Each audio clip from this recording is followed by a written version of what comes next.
I planted the weed. I watered the weed. And I harvested the weed. Now do I get to tell my story? Said the little red hen. Say, what's going on here? Why is this page blank? Is that my page? Where's that lazy dog? Where's that lazy cat? Where's that lazy mouse? How do they expect me to tell the whole story by myself? Where's that lazy narrator? Where's that lazy illustrator? Where's that lazy author? Jack's bean problem. Forget that hen. Now it's time for the best story in the whole book. My story. Because once upon a time, I traded a last cow for free magic beans and... Hey, Giant, what are you doing here? You're wrecking my whole story. I don't like that story, said the Giant. You always trick me. That's the best part, said Jack. Fee, fi, fum, forty. I've made my own story. Great rhyme, Giant. And I'm sure your story's just as good, but there's no room for it. So why don't you just climb back up the beanstalk? I'll be up in a few minutes to steal your gold and your singing harp. I'll grind your bones to make my bread. I knew you'd understand. And there's another little thing that's been bugging me. Could you please stop talking in uppercase letters? Oh, aka speaking in all caps? It really messes up the page. I'll read my story now, said the Giant, and he did. Giant story. The end of the evil stepmother said, I'll laugh and I'll snuff and I'll grant you 3 wishes. The beast changed into 7 dwarves and lived happily ever after. For spells been cast by a wicked witch, not once upon a time. That's your story? Said Jack. You've got to be kidding. That's not a fairly stupid tale. That's an incredibly stupid tale. That's an unbelievably stupid tale. That's the most stupid tale of it. The Giant grabbed Jack and dragged him to the next page. Jack's story. Once upon a time, there was a giant. The Giant squeezed Jack and said, Tell me a better story, or I'll grind your bones to make me bread. And when your story's finished, I'll grind your bones to make me bread anyway. Ho, ho, ho, ho, ho. The Giant laughed an ugly laugh. Jack thought, he'll kill me if I do. He'll kill me if I don't. There's only one way to get out of this. Jack cleared his throat. And then began the story. Once upon a time there was a giant. The Giant squeezed Jack and said, Tell me about a story, I'll grind your bones to make me bread. And when your story's finished, I'll grind your bones to make me bread anyway. Ho! The Giant laughed an ugly laugh. Jack thought, he'll kill me if I do, he'll kill me if I don't. There's only one way to get out of this. Jack cleared his throat and began the story. Once upon a time there was a giant. The Giant squeezed Jack and said, Tell me about a story, I'll grind your bones to make bread, or your story's finished, I'll grind your bones to make bread anyway. Ho, ho, ho. The Giant laughed an ugly laugh. Jack thought, he'll kill me if I do, he'll kill me if I don't. There's only one way to get this. Jack cleared his throat and began the story. Once upon a time, the Giant squeezed Jack and said, Tell me about a story, I'll grind your bones to make my bread, and when your story's finished, I'll grind your bones to make my bread. Oh, Giant laughed an ugly laugh. Jack thought. Cinderrumpelstiltskin, or the girl who really blew it. Once upon a time, there was a beautiful girl named Cinderella who lived with her wicked stepmothers, 2 ugly, they Tremaine, and 2 ugly stepsisters. They're not Griselda and not Anastasia. These step relatives were not only wicked and ugly, they also made Cinderella clean the house every day, which is what they do in most stories, parodies. One day, the local prince announced that he was holding a fabulous ball at his castle. Everyone was invited. The stepmother and the stepsisters all dressed up and ready to go. But as usual, they made Cinderella clean the house, so she didn't have time to get ready. After the stepmother and stepsisters left for the hall, Cinderella sat down and began to cry. Just then a little man appeared. Please don't cry, he said. I can help you spin straw into gold. I don't think that will do me much good, said Cinderella. I need a fancy dress, glass slippers, and a coat. Would you try to guess my name, then? said a clever little man. Cinderella looked at him. No, not really. Come on. Come on. Do you think it's Chester? Hmm. uh, If you don't have a dress, it doesn't really matter. Oh, just guess a name. Any name. Any name. I'm not supposed to talk to strangers, said Cinderella. Then she closed the door and left the little man staring outside screaming, Rumpelstiltskin! Rumpelstiltskin! Rumpelstiltskin!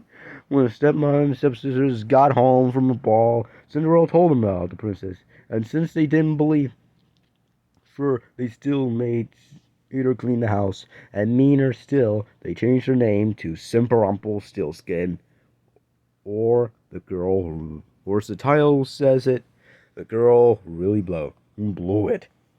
The end. The tortoise and the hare. No, no, not the rabbit type hare, the falco type hare. Anyways, once upon a time there was a tortoise who was very slow and very dependable. He would always get where he set out to go. It just took him longer than most people. One day, Rabbit saw a tortoise walking slowly but surely down the road and said, Tortoise, you're so slow. I can probably go here faster than you run. Oh, yeah, said Tortoise slowly. Yeah, said Rabbit. So they decided to race. On the day of the big race, Tortoise and Rabbit lined up a storyline. Owl, who somehow is not these pages, despite being mentioned, said, On your mark, said, go, grow. Tortoise started to run, and Rabbit started to grow his hair. Tortoise ran, Rabbit grew his hair. Tortoise ran, Rabbit grew his hair. Tortoise ran, Rabbit grew his hair. Tortoise ran, Rabbit grew his hair. Tortoise ran, Rabbit grew his hair. Tortoise ran, Rabbit grew his hair. Tortoise is still running, and Rabbit is still growing his hair. Not the end. And finally, we get to the title character of this whole book, the Stinky Cheese Man. Once upon a time, there was a little woman, Helga, and a little man, Fritz, who lived together in a little old house. They were very lonely, so the little old lady decided to make a man out of stinky cheese. She gave him a piece of bacon and a mouthful and two olives fried. Mouth and 2 olives fries and put them in the oven to cook. When she opened the oven to see if he was done, the smell knocked her back. Be you! What is that terrible smell? She cried, the stinky cheese man, and hopped out of the oven and ran out the door calling, Run, run, run as fast as you can! You can't catch me, I'm the stinky cheese man! The old little man sniffed the air. I'm not really that very hungry, said the little woman, and I'm not really that low or that lonely, said the little old lady. So they didn't chase the stinky cheese man. The stinky cheese man ran and ran until he met a cow eating the grass in the field. Wow, what's that awful smell? Said the cow. The stinky cheese man said, I've run away from a little lady, little man, and I can run from you too, I can. Run, run, run as fast as you can. You can't get me, I'm the stinky cheese man. The cow gave another sniff and said, I think you could... I'll bet you'll give someone 2 or 3 stomach aches. I think I'll just eat weeds. So the cow didn't chase the stinky cheese man either. The stinky cheese man ran and ran until he met some kids playing outside school.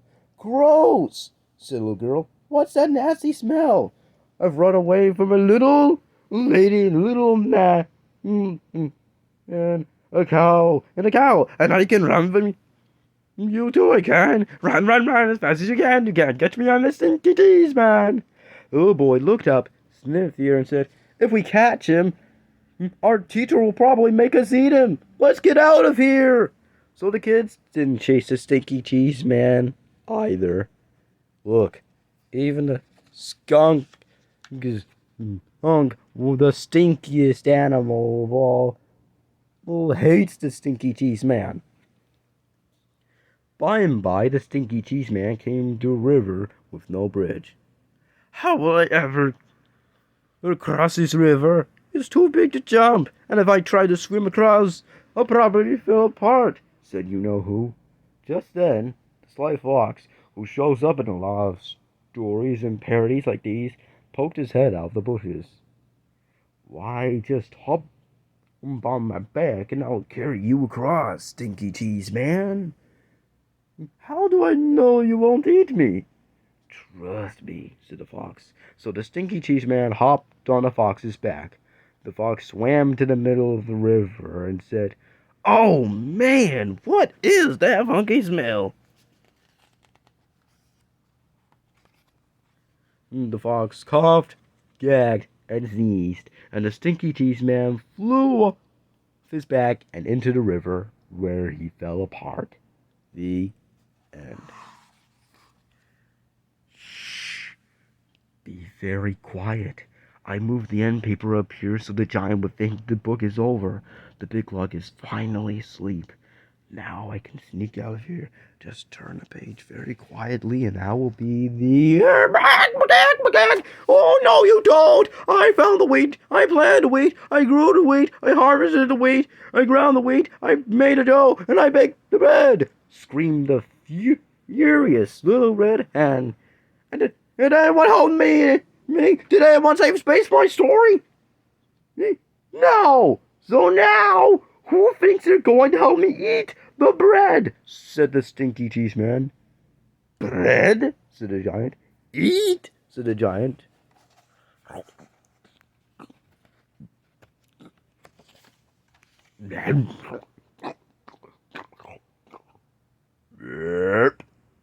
The end. And like a... Meanwhile, in the depths of hell... What's this doing here? This is ugly. Who's this ISBN guy? Who will buy this book anyway? Over 50 pages of nonsense and I'm only reading that. Blah blah blah blah blah blah blah blah blah blah blah blah blah blah blah. And since, like I said before, the boy who cried cowbell didn't happen, I guess I'll just have to tell a story by myself. Once upon a time, there was a butcher, or little young butcher who was guarding loads of flying hamburgers. He kept screaming around the cow patty, cow patty, cow patty's eating the hamburgers. The butcher didn't believe him. And this went on for days until he met the real cow patty. But before he could scream, the cow patty not only ate the flying hamburgers, but the boy as well. And sadly, the butcher too. Nobody lived happily ever after. But anyways, no Muslims were harmed in the making of fairly stupid tales.